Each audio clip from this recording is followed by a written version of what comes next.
Hi guys, ఎలా ఉన్నారు? మరో ఇంట్రెస్టింగ్ వీడియోతో మళ్ళీ మీ ముందుకు వచ్చాను. ఈ వీడియో చివరి వరకు చూసి నచ్చితే ఒక లైక్ వేసుకోండి. ఓకే, ఇక వీడియో స్టార్ట్ చేద్దాం. అక్కమ్మ శ్రాద్ధానికి అధిక మాసం వచ్చినట్లుందే అని అంటున్నారు మన ట్రేడ్ పండితులు. అసలు విషయం ఏంటంటే, మన భూగోళ స్టార్ శరణమన్నయ్య నటించిన పోద్ది సినిమా రిలీజ్ అవుతుందన్న విషయం మీకు తెలిసి ఉండదులే. ఎప్పుడో రిలీజ్ కావాల్సింది ఎవరూ లేని టైం చూసుకొని రావడానికి ఇంత టైం పట్టింది. దురంధర్, ఐపీఎల్, టాక్సిక్, లెమన్ ఒకటే రెండా, ఎన్ని గండాలు. వాళ్ళు లేని టైం చూసుకొని వచ్చేసరికి జనాలు లేని రాని టైం అయింది. మొత్తానికి గేమ్ డేంజర్ రికార్డ్స్ అయితే డేంజర్లో పడ్డాయి. ప్రజెంట్ అస్సాం అయితే ఖాళీగా లేదు, అండమాన్కి యూటర్న్ కొట్టాల్సిందే. ఇంకా అన్నీ ఉన్నాయి కానీ ఐదో తనమే తక్కువైందన్నట్టుంది. కావాల్సినంత బడ్జెట్, జీవితకాల టైం, సోలో రిలీజ్, కొంపలమ్మించే రేంజ్లో టికెట్ రేట్లు అయినా సరే సినిమాకి మాత్రం హైప్ రావడం లేదు. పోస్టర్లు, సాంగ్స్, 2 టీజర్లు అని సగం సినిమాని యూట్యూబ్లో ఫ్రీగా వదిలేసినా హైప్ రావడం లేదు. దాంతో ప్రమోషన్లు మళ్ళీ మొదటి నుంచి చేయాల్సి వస్తుంది. 6 నెలలు వాయించిన మధ్యలో ఓటిదా గట్టిదా అని చూసుకున్నట్టుంది. మొన్న సుకుమారం అంగుళం రంగంలోకి దిగి శరణమన్నయ్య పర్ఫార్మెన్సు ఈ రేంజ్లో ఉంటుంది అన్నాడు. ఉన్న హైప్ కూడా పోయింది. ప్రమోషన్లు ఎక్స్ట్రా బొక్క అన్నట్టు అయిపోయింది. టికెట్లు పరాపరా సింపే వాళ్ళ అడ్రస్సే లేదు. 7 ఆమడలు ఉండగానే చీర విప్పి సంకన పెట్టుకుందని ఈ రిలీజ్ కాని సినిమాకి ఇప్పటికే 3 సార్లు బుకింగ్స్ ఓపెన్ చేశారు. పిల్ల పిడికెడు గూని గంపెడు అన్నట్టు ఈ హైప్ లేని సినిమాకి $42 రేటు పెట్టారు.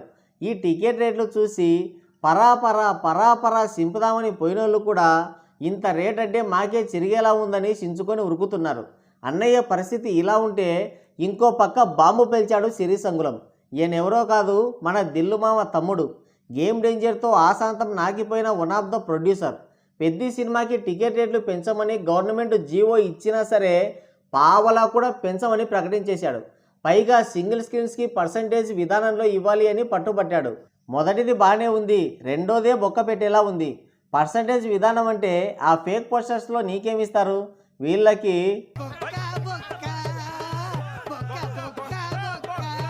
ఇప్పుడు సిరీస్ అంగుళం టికెట్ రేట్లు పెంచం అనడంతో శరణమన్నయ్యకి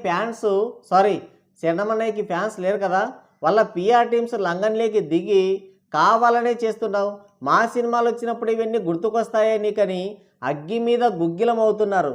ఇలా పైరవ్వడానికి ఇంకో రీజన్ ఏంటంటే, ఈ సిరీస్ రెడ్డి గేమ్ డేంజర్ సినిమాతో సర్వం నాకిపోయామని, సంక్రాంతికి వస్తున్నాం సినిమా లేకపోతే మా బతుకు రోడ్డున పడి ఉండేదని, అంత నష్టాలు వస్తే శరణమన్నయ్య కనీసం ఫోన్ కూడా చేయలేదని వాపోయాడు. ఒక రకంగా పిఆర్ టీమ్స్ కొట్టిన గాలే కాకుండా ఉన్న అంతో ఇంతో గాలి కూడా తీసేశాడు. ఇచ్చిందిచ్చి పుచ్చిందని పోయినట్టు అయిపోయిందని వాపోయాడు. దాంతో పిఆర్ టీమ్స్ అన్ని రంగంలోకి దిగి లాభాలిస్తే ఇచ్చేవాడివా, నిన్నెవరు తీయమన్నాడు సినిమానని పైరయ్యారు. హీరో ఎవరని కాదు కానీ 100 కోట్ల మార్కెట్ లేని హీరో పైన 100 కోట్లు పెట్టి సినిమా నిర్మించిన నిర్మాతకి సినిమా నాగిపోతే హీరో కనీసం ఫోన్ చేయలేదనడం తప్ప డబ్బులు ఏమన్నా రిటర్న్ అడిగాడా? తెగించి ఒక నిజం చెప్పాడంతే. దానికే ఇంత రెచ్చిపోయారు. 100 కోట్లు పోయిన బాధ అతడిది. దానికి వీళ్ళ బ్యాండ్ మేళం ఒకటి. అంత పౌరుషం ఉంటే తలా కొంత చందా వేసుకొని ఇవ్వచ్చుగా, లేదంటే గేమ్ డేంజర్ సినిమాని ఒక్కొక్కరు 100 సార్లు చూసి హిట్టు చేయొచ్చుగా. అది చేత కాదు. ఈ కోపం కూడా కలిపి చూపిస్తున్నారు ఇప్పుడు. టికెట్ రేట్ల వల్లే సినిమాలు నాగిపోతున్నాయి. ప్రతి రొట్టె సినిమాకి 1000-1200 పెట్టడం దోచుకోవడం. Game changer, Harom Hara rice mill, leakage, మనవంకర మారాప్రసాద్, ఇది ₹1000 సినిమాలు. ఇవి 10 పైసల కంటెంట్ కూడా లేదు దానిలో. ఈ సినిమాలు థియేటర్లో చూసిన ప్రేక్షకుడు వచ్చే జన్మలో కూడా థియేటర్ వైపు చూడను కూడా చూడడు. అలాంటి రొత్త రోట కళాఖండాలవి. మిడిల్ క్లాస్ ఫ్యామిలీ సినిమా చూసే పరిస్థితే లేదు. ఫ్యాన్స్ని ఎమోషనల్ బ్లాక్మెయిల్ చేయడం, ప్రీమియర్స్, డే 1 షోస్ అని చెప్పి అందిన కాడికి దండుకోవడం పరిపాటు అయిపోయింది. రెండో రోజు ఈగలు కూడా ఉండడం లేదు హాల్లో. వీళ్ళ పర్ఫార్మెన్స్ చూసి అవి కూడా పారిపోతున్నాయి. ఈ పోద్ది సినిమాకి అసలు హైపే లేదు. నార్త్ అమెరికా, కెనడాలో ఒక్కో టికెట్ $42 అంట, అంటే ఇండియన్ రూపీస్లో ₹4000. శరణమన్నయ్య అన్ని సినిమాలు కలిపినా కూడా అంత రేట్ చేయవు. దురంధర్ మూవీ నార్మల్ టికెట్ రేట్స్తో 1800 కోట్లు కొల్లగొట్టింది. మరి ఈయన భూగోళ స్టార్ కదా, ఇంకెంత రాబట్టాలి? ఈయన క్రేజ్కి 1800 కోట్లలో 2 సున్నాలు పీకేయాల్సిందే. ఈ టికెట్ రేట్కి భయపడి జనాలు థియేటర్కి రావడమే మానేశారు. వచ్చిన 3-4 వీళ్ళు మానిపించేస్తున్నారు. రీజన్ ఏదైనా కావచ్చు, సిరీస్ అంగుళం తీసుకున్న నిర్ణయం కరెక్టు. సినిమా బ్రతకాలంటే టికెట్ రేటు తగ్గించుకోవాల్సిందే. మరో 2 నెలల్లో లాక్డౌన్ కూడా వస్తుందంట. ఇలాగే ఉంటే లాక్డౌన్ ఎత్తేసినా కూడా అన్నీ మూసేసుకోవాల్సిందే, డైరెక్ట్ యూట్యూబ్లోనే దుకాణం పెట్టుకోవాల్సి ఉంటుందని హెచ్చరిస్తున్నారు మన ట్రేడ్ పండితులు. మరి మీరేమంటారు? కింద కామెంట్ చేయండి. సో గాయ్స్, ఇది వీడియో.